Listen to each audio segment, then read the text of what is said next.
Hey guys, today I'm piping succulents. That's right, you guys have been requesting to see me make a succulent cake, but I wanted to take it a step further and make it kind of a trendy design as well. So I've popped them into a concrete planter, complete with hot pink chocolate rocks. I had so much fun making this and I hope that you guys get a kick out of watching.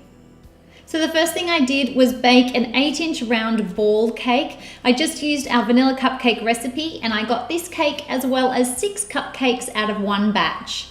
I've also got some cake plates. I have an 8-inch round as well as a 4-inch round, and then I have a 10-inch cake board that I'm going to be placing the finished cake onto. I'm also going to be using a spatula, a scraper, as well as a bread knife, and I've made up lots and lots of my sweet buttercream recipe. The cake itself is going to have this cool grey colour, and I picked this because I really want the pot to have a cool concrete effect. So now I want to mark out on the cake exactly where to make a filling layer. So I'm going to measure up about 2 inches all the way around and just create a little score mark with my bread knife. Now you can come along and just join up all of those score marks and then start cutting all the way through. Now I also want to flatten off the top because that's going to be our base, and so I want it to be 4 inches all up. So what I'm going to do is place it on top, make some little marks, and then just take a little layer off. If you're worried, just take a little bit less and then measure it.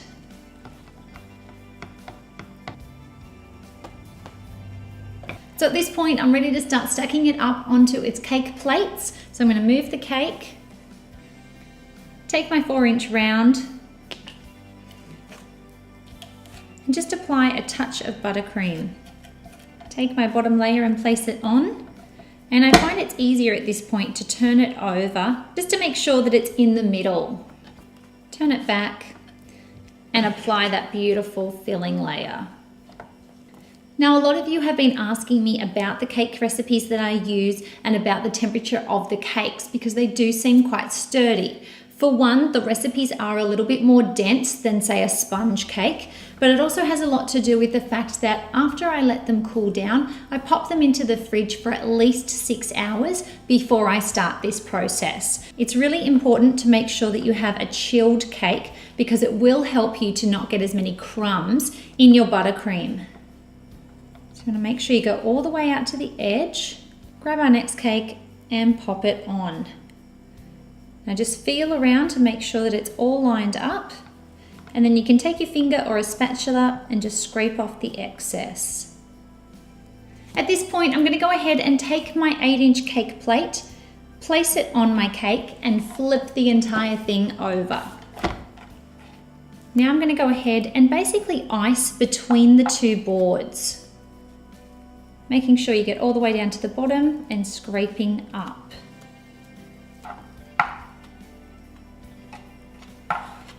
Taking my scraper, I'm now going to scrape it back because you do want a crumb coat to be fairly thin. And you can work your way from the bottom up to the top or from the top down, it doesn't matter as long as you scrape off that excess and get back to the board. Now I'm going to pop this into the fridge for about 10 or 15 minutes so that it's set up enough that we can apply that final coat. Make sure you get a whole pile on there and then scrape it off.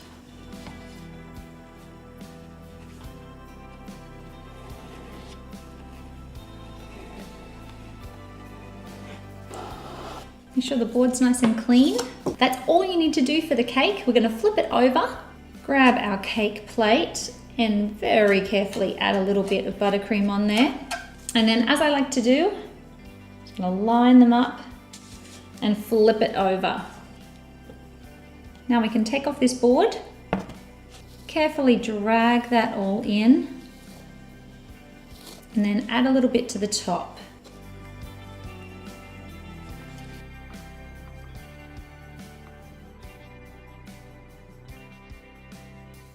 All right guys, now it's up to the really fun part where we get to pipe our succulents. This is where you can really personalize this cake and you can play up to the piping strengths that you have. So I've got in here some trusty 104 tips as well as some leaf tips, which are super easy to work with.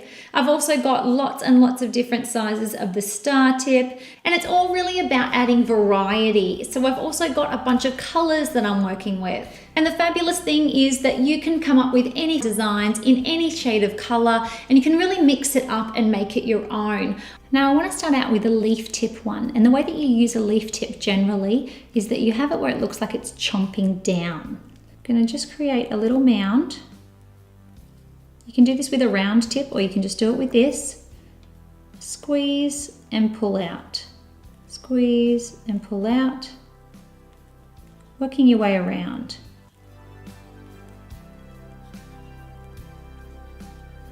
And just make one full row. Then come up at an angle and do the same.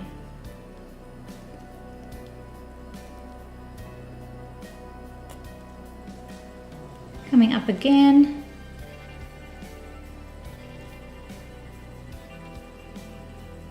And in the center. Then I'm going to take this off and place it onto a cookie sheet to allow it to set in the fridge.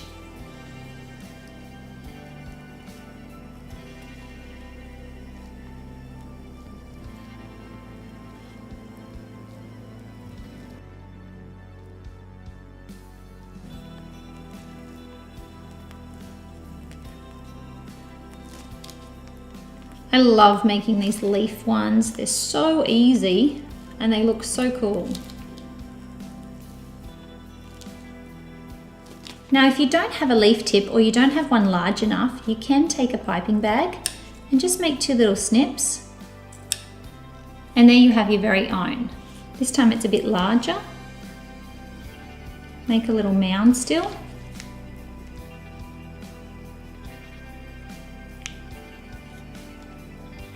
And squeeze and release.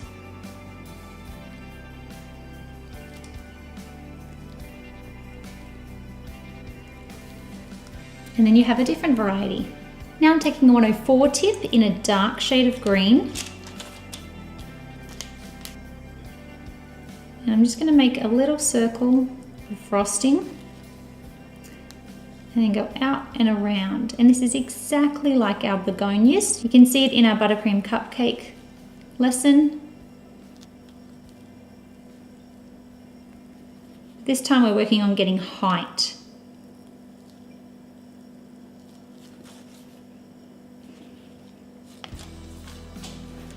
Another thing you can do with the 104 tip, and I'm just going to use a light color for this, is use it so that the big part of the piping tip is actually out, and that's the opposite of what you're normally going for. This is going to help to make it look very puffy. So I'm doing a little dollop in the center and curving it around, almost like closing it off like a ranunculus in our flower lessons.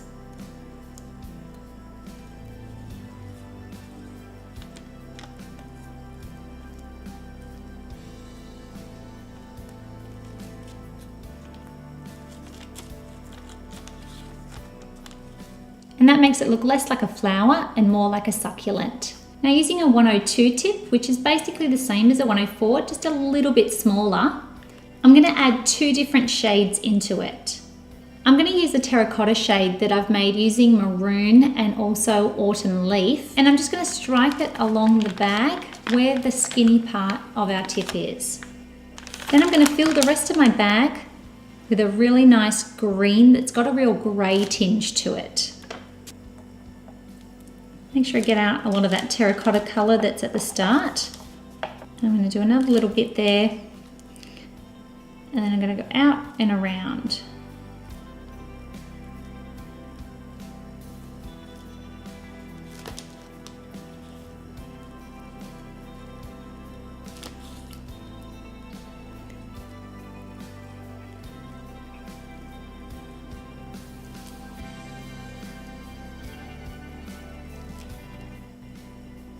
And that gives us some gorgeous variety in colour. And then you can always come back and do the same style in a slightly different shade, or you can just change up the size that you're working with. so that you have some of these in a 104 and a 102. Now getting started on something really cool, I'm using an 80 loyal tip, and I'm just going to create a little bit of a mound here for myself.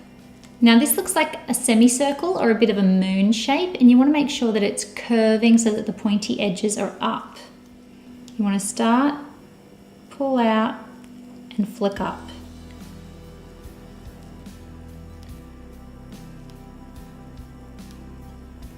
Coming in a bit.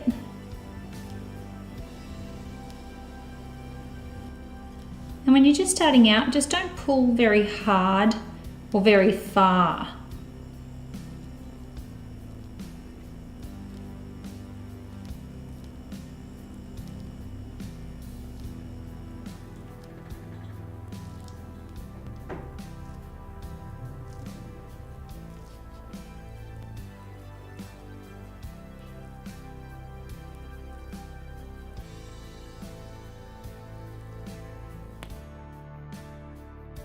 And when you're ready, you can pop them into the fridge for about 10 minutes.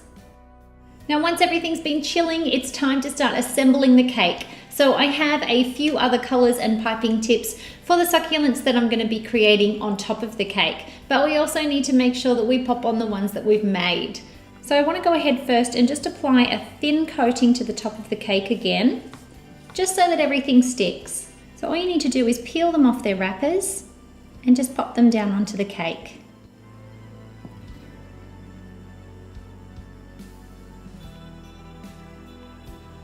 And don't be afraid to pop them on top of each other to get some extra height.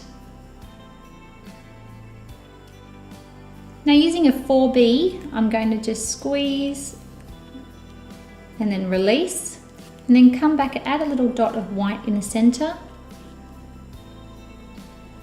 and some dots down each of those little lines. Now if it takes too long while you're doing things like this, you can always pop the extra succulents back in the fridge so that they stay nice and firm.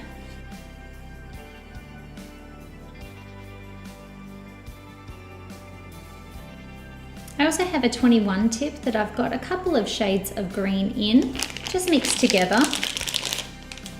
You can add some little dollops and a little touch of white on top. And a 199 tip with just a nice mid-green. Get some different sizes going. I have a 1M tip with a really dark shade of green. And I'm going to come back and just pull in those bits into the center. Place a little dollop of white on top. And some little dots down the side.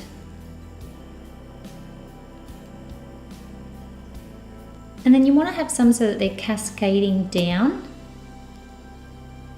just to give some more movement. And remember, you don't have to cover every square inch of this cake because we have got these gorgeous chocolate rocks. And don't be afraid to group things together because that's what we would do if we were planting them.